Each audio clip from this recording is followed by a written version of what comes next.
Breaking news Medchal జిల్లా మునీరాబాద్ లో హత్యకు గురైన యువతి కేసులో పోలీసులు దర్యాప్తు వేగవంతం చేశారు. మృతురాలి చేతిపై పోలీసులు 2 టాటూలు గుర్తించారు. యువతికి 25 నుంచి 30 సంవత్సరాల మధ్య వయసుందని తెలిపారు పోలీసులు. తలపై బాది నిప్పంటించడంతో మొహం పూర్తిగా కాలిపోయిందని అన్నారు. పోలీసులు క్లూస్ టీంతో కలిసి ఆధారాలు సేకరిస్తున్నారని, మృతురాలి చేతిపై తెలుగులో శ్రీకాంత్ అని, ఇంగ్లీష్లో రోహిత్ అని టాటూ ఉండడం పలు అనుమానాలకు తావిస్తున్నట్లు తెలిపారు పోలీసులు.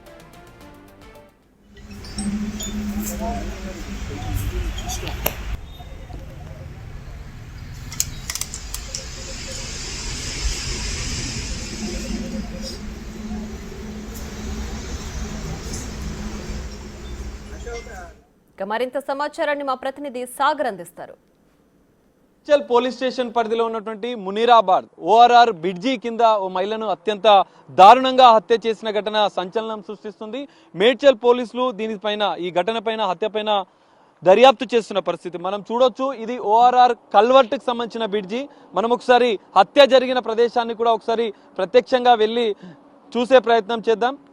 అత్యంత దారుణంగా బండరాయితో తలపైన మోదీ మహిళను హత్య చేసినట్లుగా కూడా పోలీసులు గుర్తించారు. అయితే ఆనవాళ్లు లేకుండా, ఆధారాలు లేకుండా మహిళను గుర్తుపట్టొద్దన్న ఉద్దేశంతో నిందితుడు హత్య చేసిన వ్యక్తులు బండరాయితో తలపై మోదీ దారుణంగా హత్య చేసిన అనంతరం కూడా పెట్రోల్ పోసి తలగబెట్టినట్లుగా కూడా పోలీసులు ప్రాథమికంగా గుర్తించారు. ఇదే కల్వట్టు. ఈ కల్వట్టు వాటర్ వెళ్ళడానికి, ఓఆర్ఆర్ కు సంబంధించినటువంటి ఈ వాటర్ వెళ్ళడానికి మాత్రం ఇది కల్వట్టు బ్రిడ్జిగా కూడా తెలుస్తోంది. ఈ బ్రిడ్జి లోపలనే హత్య చేసిన వ్యక్తి ఇక్కడికి మహిళను తీసుకొచ్చి దారుణంగా హత్య చేసినట్లుగా కూడా పోలీసులు గుర్తించారు. అత్యంత భయానక ప్రదేశంగా కూడా మనకు కనిపిస్తుంది. మరి ఎవరు హత్య చేశారన్న కోణంలో కూడా పోలీసులు దర్యాప్తు చేస్తున్న పరిస్థితి.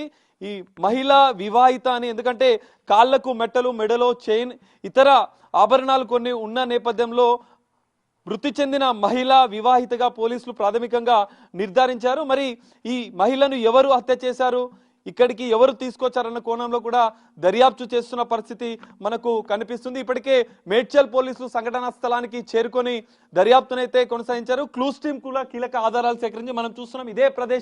ఇదే ప్రదేశంలో మహిళను అత్యంత దారుణంగా హత్య చేసి తగలబెట్టినట్లుగా కూడా ఆనవాళ్లు ఉన్నాయి ఇక్కడ. దీనికి సంబంధించిన పూర్తి స్థాయి దర్యాప్తు అయితే పోలీసులు చేస్తున్నారు. క్లూస్ టీం కూడా కీలక ఆధారాలు కూడా సేకరించినట్లుగా కూడా తెలుస్తోంది.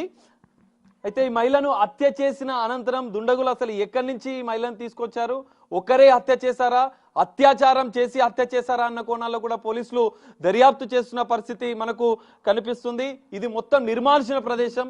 ఎవరు ఇక్కడ జనసంచారం కూడా ఉండనట్లుగా కూడా తెలుస్తోంది. నిర్మానుషణ ప్రదేశానికో ఒంటరిగానే మరి మహిళను తీసుకొచ్చి హత్య చేశాడా, ఇంకెవరైనా ఈ హత్యకు సహకరించారా అన్న కోణంలో కూడా పోలీసులు దర్యాప్తు చేస్తున్న పరిస్థితి మనకు కనిపిస్తుంది. అయితే తెల్లవారుజామున నిన్న అర్ధరాత్రి హత్య జరిగినట్లుగా కూడా పోలీసులు అనుమానం వ్యక్తం చేస్తున్నారు. అయితే అర్ధరాత్రి ఎవరు లేని సమయంలో మహిళని ఇక్కడికి తీసుకొని వచ్చి హత్య చేసి తగలబెట్టినట్లుగా కూడా పోలీసులు భావిస్తున్న పరిస్థితి మనకు కనిపిస్తుంది. అయితే ఈ నేపథ్యంలో నిన్న అర్ధరాత్రి హత్య జరిగితే తెల్లవారుజామున ఒక బాలుడు పాలకి ఇటువైపుగా ఓఆర్ఆర్ రోడ్డుకి పైనుంచి ఈ లోపల బ్రిడ్జి కింది నుంచి ఓఆర్ఆర్ రోడ్డు దాటుతాడు. ఎందుకంటే ఈ పక్కనే ఉన్నటువంటి ఆ road, main road, service road నుంచి వెళ్తే 2 కిలోమీటర్లు వెళ్లాల్సి వస్తుంది.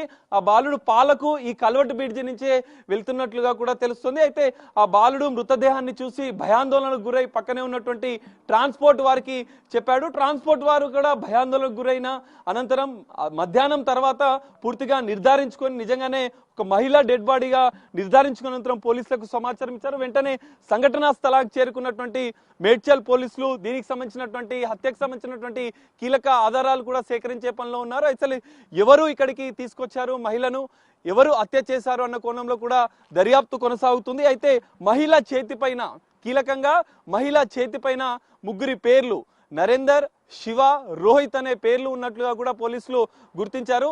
ఆ పచ్చబొట్లు టాటోల ఆధారంగానే ఇప్పుడు పోలీసులు దర్యాప్తు చేస్తున్నట్లుగా కూడా తెలుస్తుంది. అయితే ఈ మధ్య కాలంలో మహిళ 20 నుంచి 25 నుంచి 30 సంవత్సరాల వయసు గల వివాహితనే హత్య గురైనట్లుగా కూడా పోలీసులు నిర్ధారించిన నేపథ్యంలో ఈ మధ్య కాలంలో గత కొంతకాలంగా మిస్ అయినటువంటి మహిళకు సంబంధించినటువంటి ఆనవాళ్లను కూడా పోలీసులు పరిశీలిస్తున్నట్లుగా తెలుస్తుంది. వివిధ పోలీస్ స్టేషన్ల పరిధిలో మిస్సింగ్ అయినటువంటి మహిళ ఆచూకీ కూడా అంటే మహిళకు సంబంధించిన వివరాలు కూడా పోలీసులు సేకరిస్తున్నారు. మహిళ మృతదేహం ఎవరిది అన్న కోణంలో ఇప్పటికీ దర్యాప్తు కొనసాగుతుంది.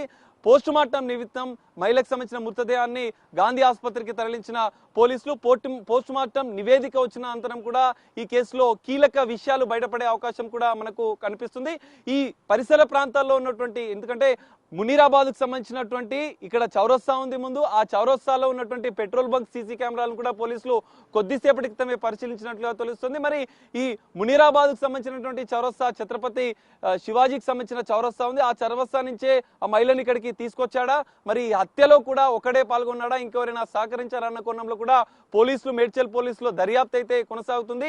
పోస్ట్ మార్టం నివేదిక వచ్చిన అనంతరం కూడా అత్యాచారం చేసి హత్య చేశారా లేదా ఉద్దేశపూర్వకంగా హత్య చేసి ఆ మృతదేహానికి సంబంధించినటువంటి ఆనవాళ్లు లేకుండా చేయాలనే ఉద్దేశంతోనే దుండగులు ఈ హత్యకు పాల్పడ్డారా అన్న కోణంలో కూడా పోలీసుల